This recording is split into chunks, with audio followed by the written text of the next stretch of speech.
All right, I will let them know that I am prepared, and we will be off to the races um, with a matchup that I hope will satiate your desire for jank, followed by 4 consecutive rounds of the top decks in the format. I know how much you love watching Rika.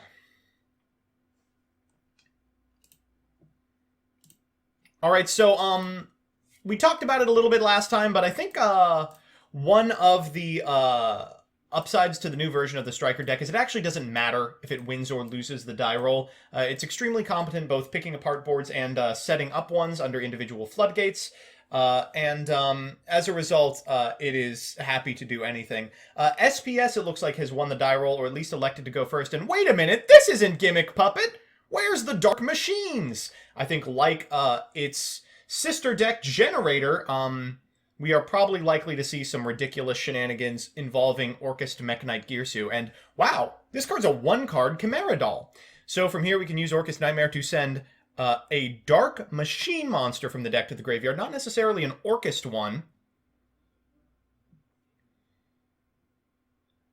And we're going to send Symbol Skeleton anyway. All right, so if you haven't seen Gimmick Puppet Chimera Doll before, that's fine. I'll explain it to you now. So during your main phase, if you control this Link Summoned card, you can't special from the extra deck for the rest of the turn, but you can take a Gimmick Puppet monster from your deck and either add it to your hand or the graveyard.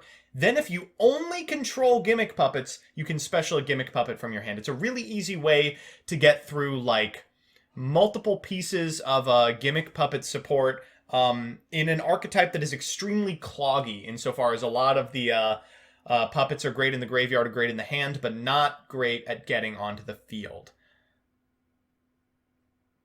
Yeah, Nim, you are completely correct. Chimera Doll is one of those cards that they gave to bad archetypes that's just obscenely strong.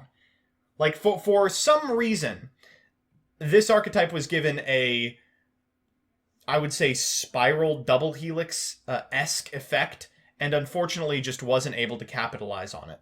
Now, the other thing you need to know about Gimmick Puppets is they're much more competent at breaking apart boards than setting them up. So, not surprising that the turn 1 play is just Orchestrated Climax Pass. I think turn 2, we are much more likely to see an overlay into their powerful rank 8s and board-wiping capacities. Just like how you see, like, in a lot of, Mind Con this copy of Galatea. I guess you probably have to climax this? Is this Gimmick with Orcust Splash or Orcust with Gimmick Pass? It is Gimmick with Orcust Splash.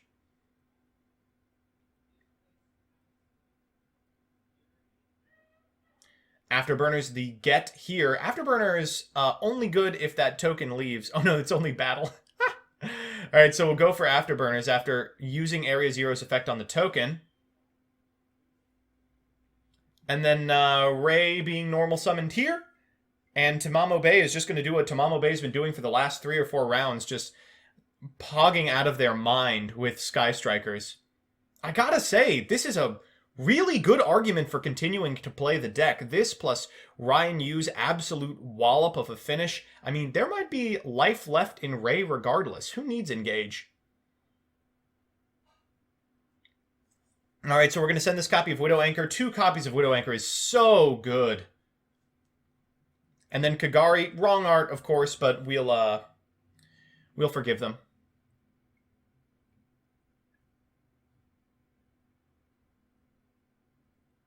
Next is Shizuku, and with no cards in the graveyard, yeah, we can get basically anything we want from this position. We've seen Tamamo Bay be pretty specific in their searches, getting multi-roll most of the time in this scenario. Yep, and that's the get there. All right, let's see what you got. You've got to play through 1 negate SPS. Just 1. So Climax first, not a big deal. Whole deck is Dark Machine. I bet we send Dreary Doll.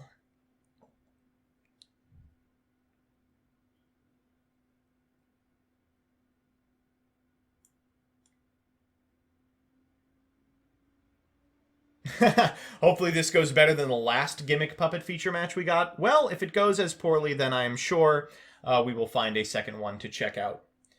Magnet Doll, the add to hand. We're going to normal Humpty Blumpty.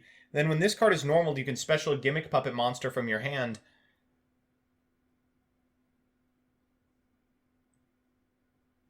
We're going to go for the Terror Baby. Now, this is one of the new pieces of support. It's fantastic.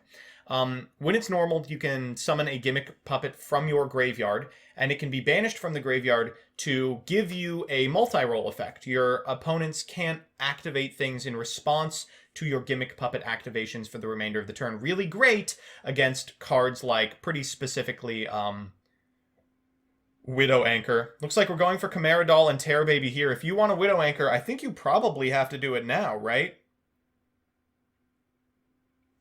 But because we haven't used Chimera Doll's effect yet, could then just link away to another Chimera Doll in order to fire it off. I'm liking where this is going. All right, going to Widow Anchor, unsurprising. Do we have 3 in the grave? I do not believe we do. Yep, we only have 2. That was the 3rd. Okay, well, oh no, no Chimera Doll effect. Ah, dang it. Well, it's not unsummoned, so we can just make another one. Can't Chimera Doll again? Looks like I'm bad.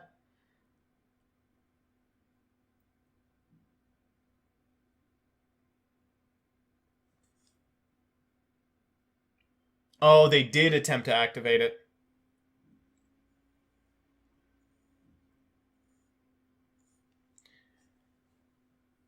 Well, I gotta say, so far, I am not particularly impressed with the outcomes here. Gonna set the, multi-roll, and this might just be the end of the game. Oh, wow. A whiff off of the Area 0, but not that big of a deal when you are this far ahead. So from here, you can link summon a copy of Kagari, Hayate. I mean, the world is your oyster. You can walk over Magnet if you like. That would be funny.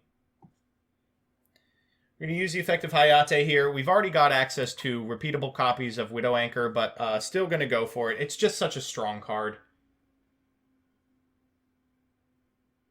And in main phase 2, we're going to link back away into Kagari, get ourselves a copy of Widow Anchor. I do not believe... Well, I guess we could get Afterburners as well. I do not believe we have...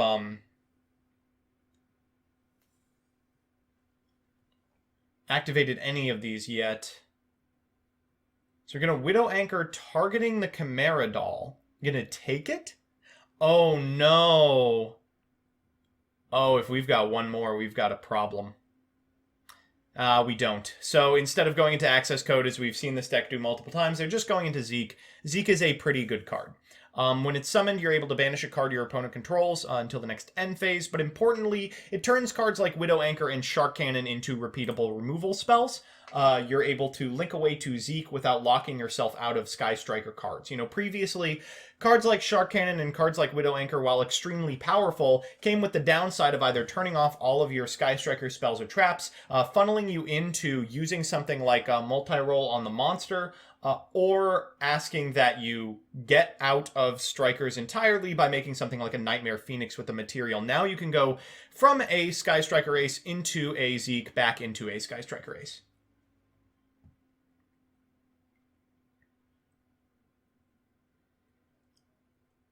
All right, going to set one card, and I think that is probably the end of the game. Oh, I remember when Zeke got announced, chat. I was very specific in asking for it to be unplayable. Unfortunately, my wish was not granted. And Zeke is, in fact, extremely good.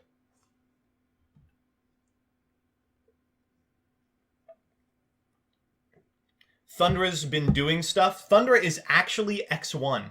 There is one Thundra player still alive. If they win this one, I'll see if we can get him for the last round.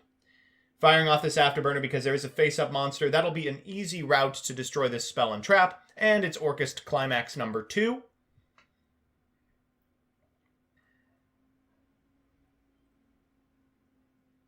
Now, Striker does have a bit of a problem with set monsters, but it has a great time trying to deal with boards that include exactly one card. Is Thundra Titan Turbo? What do you think Thundra is playing? I am not going to confirm or deny what the Thunder player is on, but what do you think? the Thunder player is on. Let me check, actually. Oh, wow, it's weird as hell.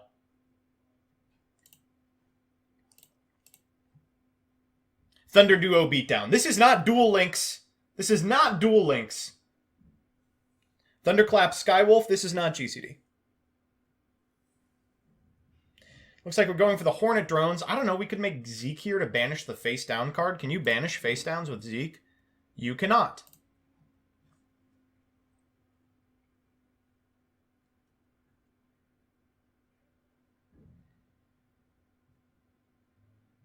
Okay, going into Zeke again. I think just trying to cycle the Hornet drones to reset something off of this multi-roll, get potentially the Widow Anchor back. Going for Shark Cannon here. Oh, do we have it? Oh, do we have it? Uh-oh, 1, 2, 3, 4, chat. I think we are likely to see Sky Striker's new partner in crime. Access Code Talker. And hilariously, Access Code does not have to target monsters in your graveyard used for its summon.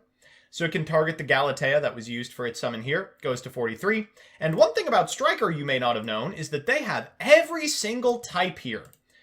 So can destroy up to 5 cards. I think instead we are going to be destroying 1.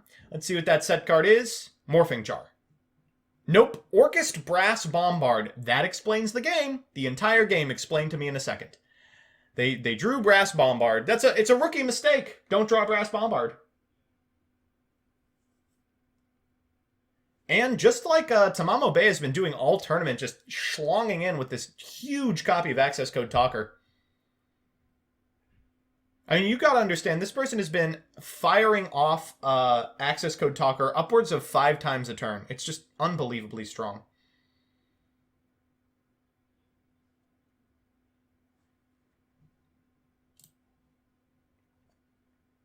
SPS down to 700. Here's where you make Cowboy with Rose and Ray. Oh, I guess not.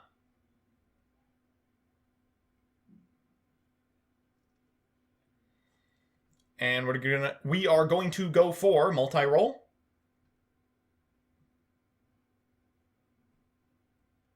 I do like that Edo Pro tells you. It says dark. We're going to get Widow Anchor and Hornet drones. Oh, it shuffles them now. That is cute. All right, we're going to fire off this copy of Orchestrated Climax at end step. It's got to be something great. It's weird, you know, this is effectively the exact same board that SPS has had to chew through for the last 8 turns. If you normal Gearsu and then give your opponent a token, I mean, that could be a real problem for them. We're going to use Brass Bombard to special the Gearsu, or any errant Orchists in the hand. Gearsu it is. We'll fire the Gearsu effect. This demands the Widow Anchor. We haven't even used our normal. Wow, this is...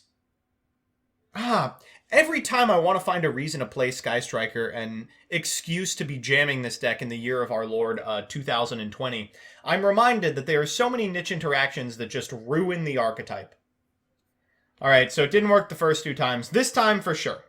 Let's go into Galatea. No way we have a 3rd copy of Orchestrated Climax.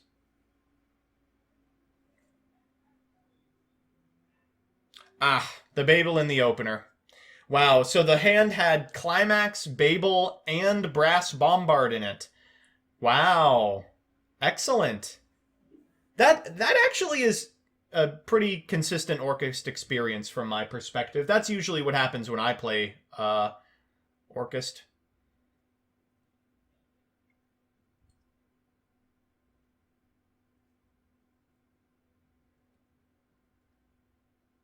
Hilariously, you can shuffle back this copy of Terror Baby. Going to respond with the 2nd copy of Widow Anchor. Does this get banished? And unfortunately, I think they can take it if they so desire. They do not. That last card in hand has got to be something real spicy. Okay, Dingirsu prevents, you know, a loss here. Can send the Access Code Talker, can send the multi-roll, can send one of the set cards if you have an out for the others already. It's a start. but it would be difficult for me to expect the Hayate deck to not have a way out of this one. Oof. Going for a copy of Shark Cannon here. Wow, this multi-roll is going to resolve for a ton. And by that I mean 1. Did they take the link? Oh my gosh. No, they went for Galate. Okay, that makes more sense. Now, unfortunately, this card is not linked, and as a result, will be able to be destroyed by battle. Going to end phase here, that's going to proc the multi-roll. What do we have in the grave we can recycle? Well, Shark Cannon is pretty good. We've got Afterburners as well. Afterburners less good with a Dingirsu with material on field. Going for both Afterburners and Shark Cannon.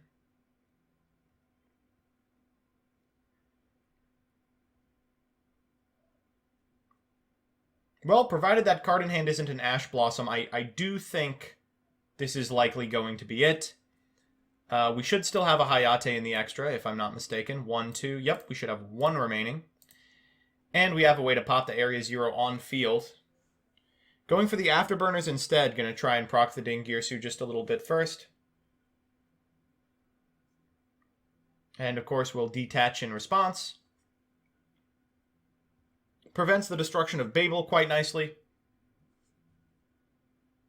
That Afterburner, since it was reset, is banished.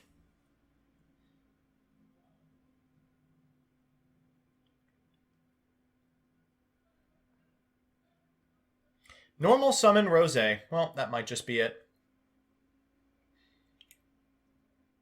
This card good for very little outside of being named Sky Striker.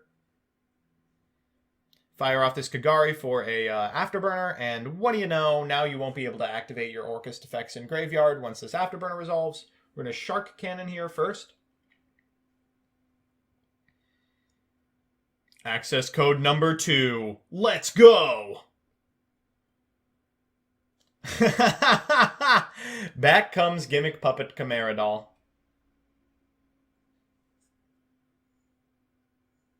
Alright, gonna pop it with this Area 0, and we did find a Ray.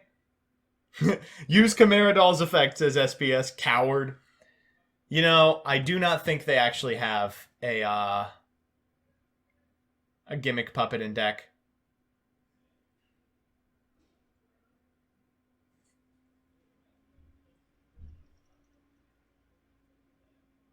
Also, it wasn't Link summoned yet.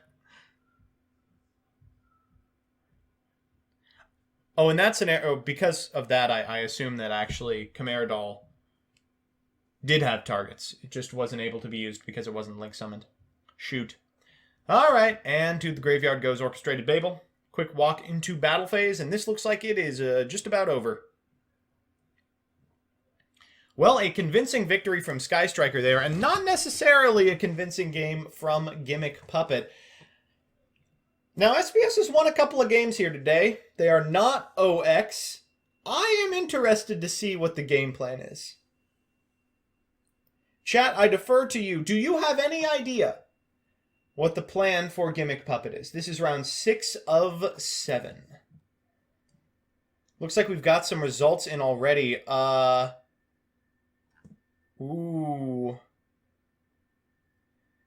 Jeebus McAsian is out, unfortunately. They are X2, and Jeff Leonard... Oh my gosh, Jeff Leonard is 5-1? Whoa! He could do it! He could do it, chat!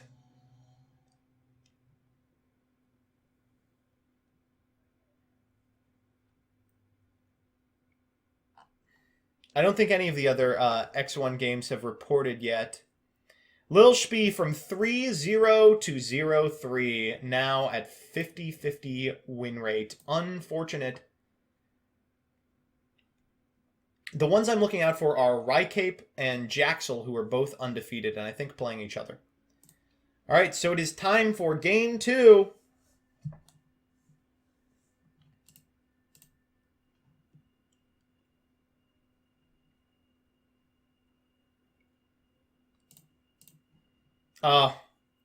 Jeb's salty.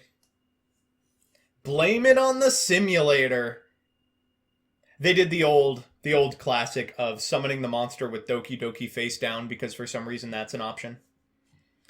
All right, we're going Rose into Shizuku here, and then passing turn. That's a pretty powerful turn one.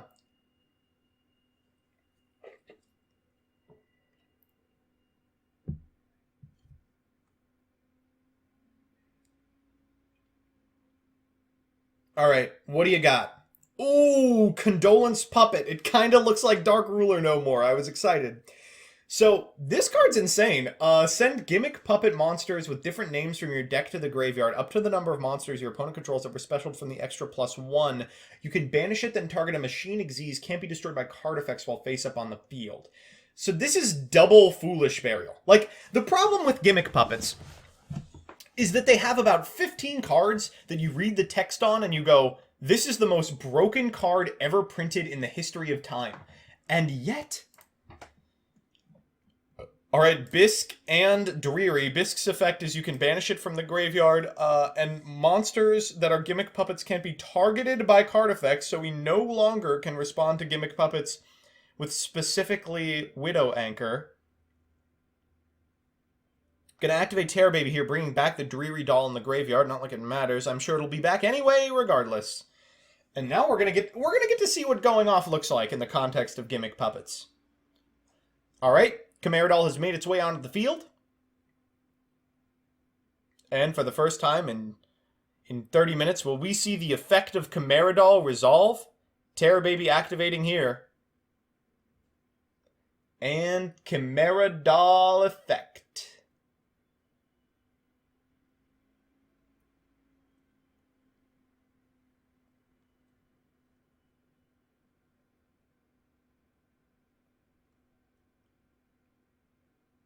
Alright, so it's either an add to hand followed by a special summon, or it is a bin followed by a special summon.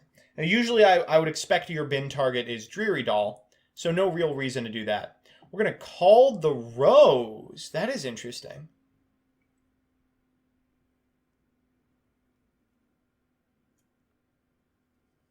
Going to battle phase here. Walking in with the Chimera Doll. What?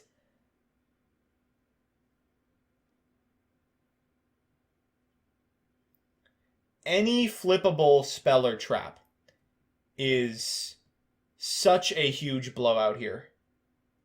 I am very interested to see where this is going.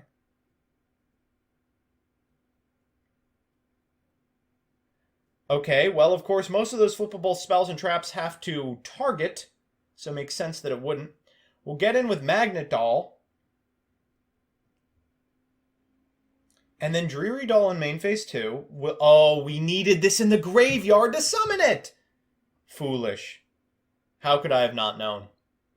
From here, we will make Giant Grinder, followed up with Rank Up Magic Numeron Force! Oh my gosh. Numeron Eldritch Who? This is the craziest deck. Also, what's happening in the art of Numeron Force? I cannot decipher. Can someone who has watched Zexal explain this to me? That is number C15, Gimmick Puppet Extremely Giant Grinder. It's going to destroy the Eagle Booster and then pass turn. All this effort to pop a single card.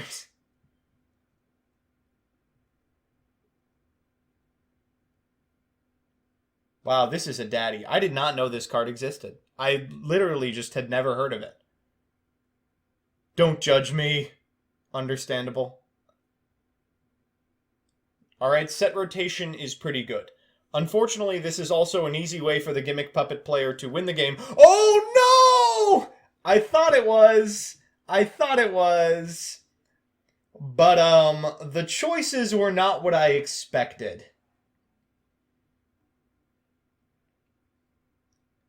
Oh, boy. Here we go again.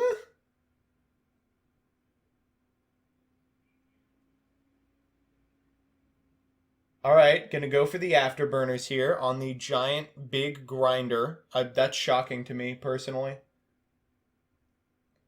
Wait, that actually is shocking to me. Why would they do that? Did they click it backwards? Did they misclick there? That's the only thing I can... Extremely weird. All right, gonna widow anchor this and take it. Okay. I do forget Giant Grinder is a gimmick puppet. I remember playing this card back when it was good. All right, well, we have Mystic Mine and a copy of Multi-Roll. We can pop the Mystic Mine with the Multi-Roll, but it'll lock us from the extra for the remainder of the game. As long as SPS just doesn't activate the card in the spell and trap card zone, it's very possible that they just get away with locking their opponent out of the field spell via set rotations effect.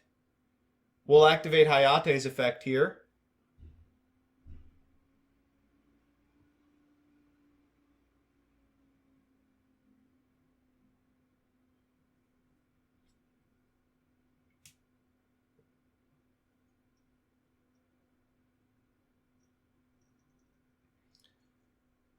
Well, Shark Cannon is pretty good. Going to Kagari. We do have access to the Afterburner. So we could pop the Dingirsu and our own copy of the field spell. Looks like we will be doing that. No longer locked under set rotation, potentially. We'll trigger the effect of the field spell. That's going to summon a Ray. We are still 2 material off. Their Link 2 is in the banished zone, not the graveyard, so we're not going to be able to use something like a Shark Cannon to get it and then make access code. Not that it would matter anyway. From here we'll go into Zeke.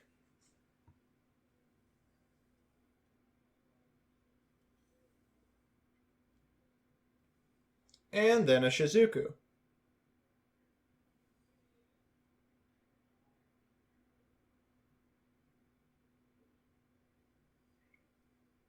At end step, we will trigger the effect of Shizuku and the effect of multi-roll in sequence.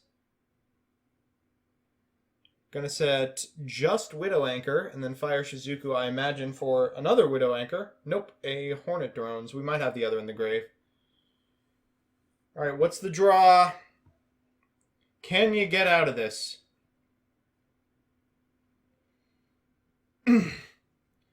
Well, the other Orcust Mekhanite Girsu is pretty good, but this thing has been met with a Widow Anchor the last 2 turns.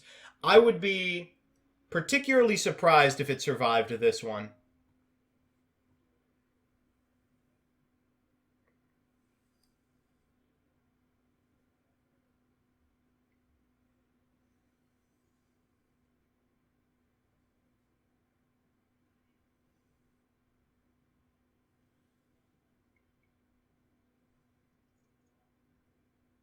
Gonna activate the Dreary Doll in Graveyard. We definitely have the right amount of material. Are out of negates here.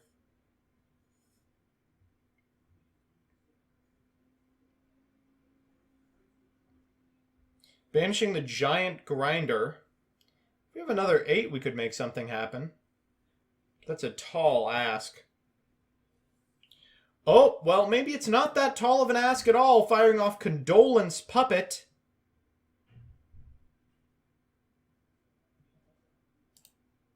And Magnet Doll and Humpty Dumpty the Sense. Proceeding to end phase, and yikes. Multi-roll triggering here. Gonna get back a copy of Shark Cannon. Oof. Well, it truly was a gimmick puppet. Rhoda here for Ray or Rose, whatever floats your boat. Yeah, I think that Sky Striker's continued playability is a fantastic reason why Widow Anchor definitely should not go to 3. It maybe should go to 1.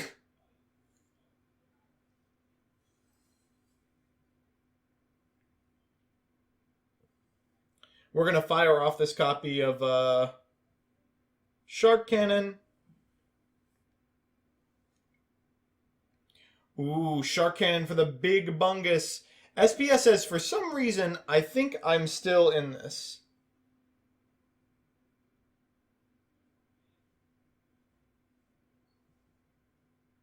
Giant Hunter onto the field into a Zeke. And Zeke's effect can trigger. Whoa. Dreary Doll is a fantastic banish.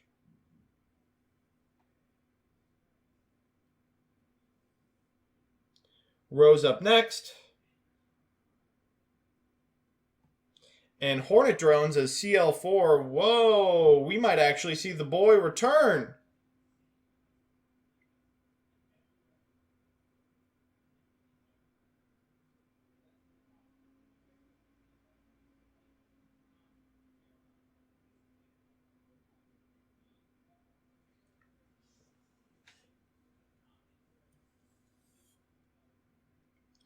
Alright, Kagari's effect will proc.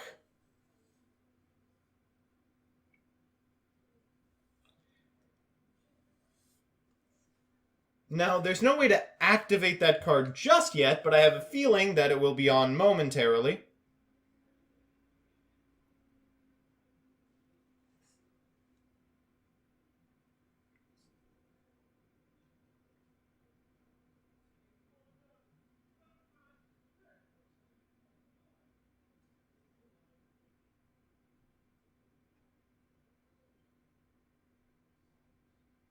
And into access code they go. Access code's effect will trigger, targeting that copy of Zeke, going to 43, and then I think we're likely to see its effect trigger a couple more times. Firing off this copy of Afterburner first.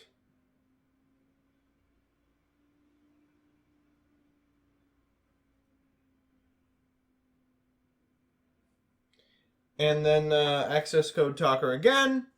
Yo, I heard Gem FTK when X0. What? No, it didn't. Who told you that?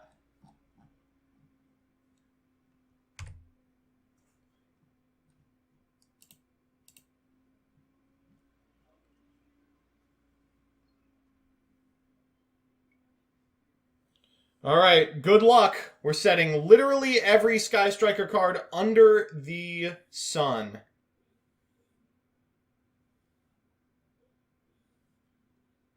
Foolish Burial Goods is a good start.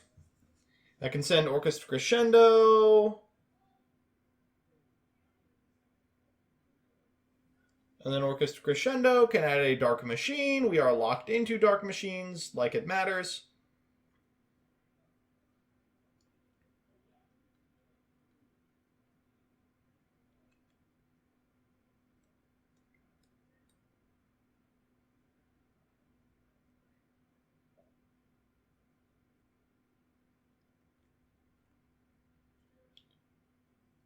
All my homies hate Ray. Come on, chat. Can we get a hashtag I'm with her trending? I'm sorry, Ray is bae. Ray never dies.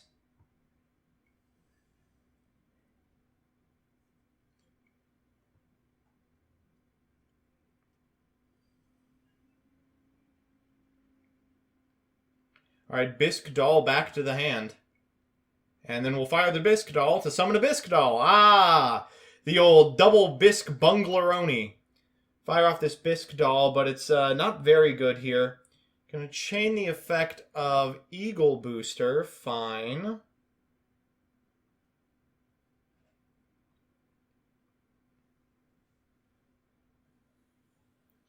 We're gonna bring back this copy of Dreary Doll and...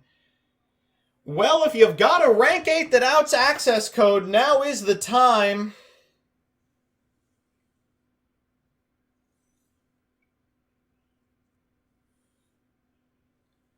Oh, that's a good one. That's a good one.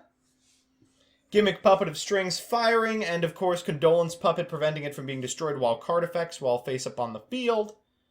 So we're going to put a string counter on that access code. And then we'll pass back. Or we won't. That outs access eventually.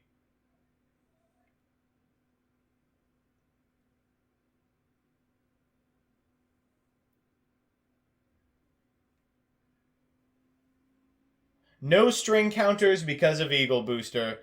Oh no, rough.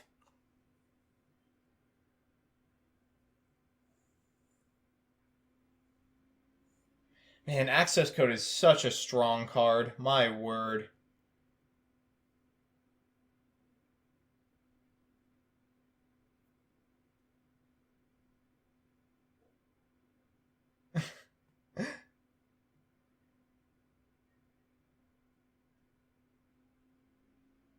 Going into Hayate here, and I think this is likely to be the end of the game.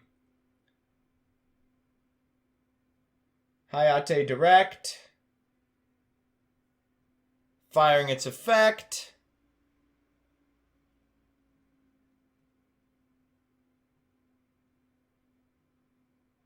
And the big Bunglerific access code. Walking over strings for 1300 and well over lethal. And that is all she wrote. Well, you know, kind of excited for Sky Striker.